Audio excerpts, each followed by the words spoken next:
Hi guys, I'm using this quick recording thing on YouTube for the first time.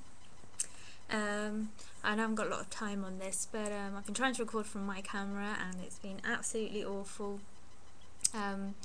So yeah, I'm going to quickly say what I wanted to say. As you all know, I've been on this Cambridge diet. I'm coming off it. I'm still on the weeks coming off it, and I just wanted to let you know how it was going. It's going fine. I've actually integrated a lot of food now, and I just wanted to quickly tell you a little bit about the benefits that things I've learned from the diet. Even though I know it's not the best diet in the world, it's just things that I've learned from it. So I think the first thing is portion size. I've definitely learned how to control my portion sizes.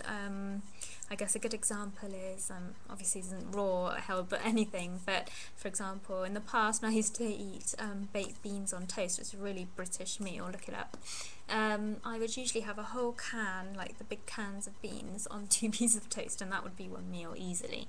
Now if I can get a crumpet and not even a full one of the small cans, then that's more than enough and I feel stuffed with that. So it might be that my stomach shrunk with the diet, but yeah, definitely learn how to control my portion sizes, which is a huge thing for me. Even with raw, I'd always go overboard, so that's quite good. The other thing is getting used to drinking a lot of water. On this diet you have to drink at least 2.25 litres a day.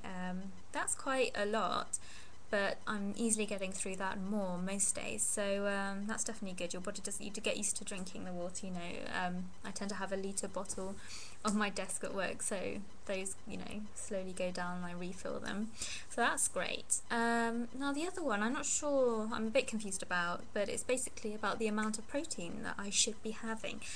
Being vegan, obviously, most of my food isn't protein based, like especially not the typical protein one expects, for example meats and dairy, things like that. Obviously I don't have, so in this diet, because it is a lot more protein than carbs that you're meant to be having, I have been consuming much more soybeans and I suppose mainly soya based products. Now I know you can create complete protein mixing certain vegetables, but I don't know about that completely. I need to look into it and I will report when I do find out.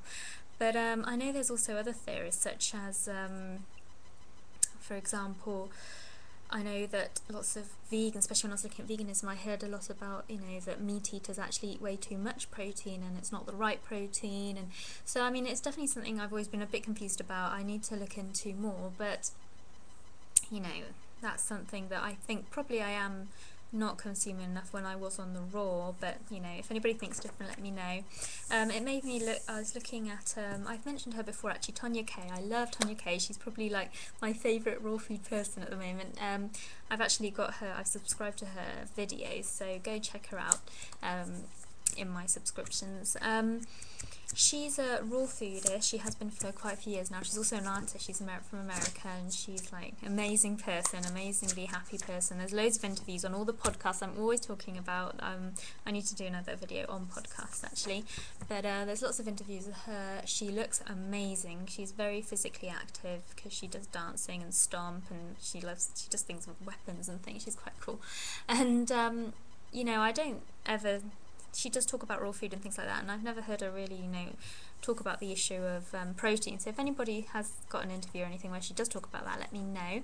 But for example, she's someone who's great to look into that kind of thing because she isn't so much into fitness and everything, and her muscles are so well defined. She looks so, fit and everything, and all on raw food. So, that makes it a little more confusing, I guess. But yeah, apart from that, I mean, I suppose those are the main things I'm going to take away from doing the Cambridge. I definitely still feel raw is probably the most healthy, doing it properly. But, I also want to get more into fitness and things, and I guess other things you have to consider. I guess also the other thing is watching my carbs. When I was doing the raw, like as you all know, I love pita bread and I love hummus, and they're both quite high in carbohydrates. Obviously hummus is high protein as well, but and fat as well. There's all sorts in there. But I think my quantities were definitely higher in carbs than they should have been. So I definitely need to look into that a bit more. Anyway, if anybody's got any comments about that, please let me know. I really don't know how long I've got on this thing, so they might have been cut off already. But thanks to everybody who subscribed, and I'll see you all soon. Bye.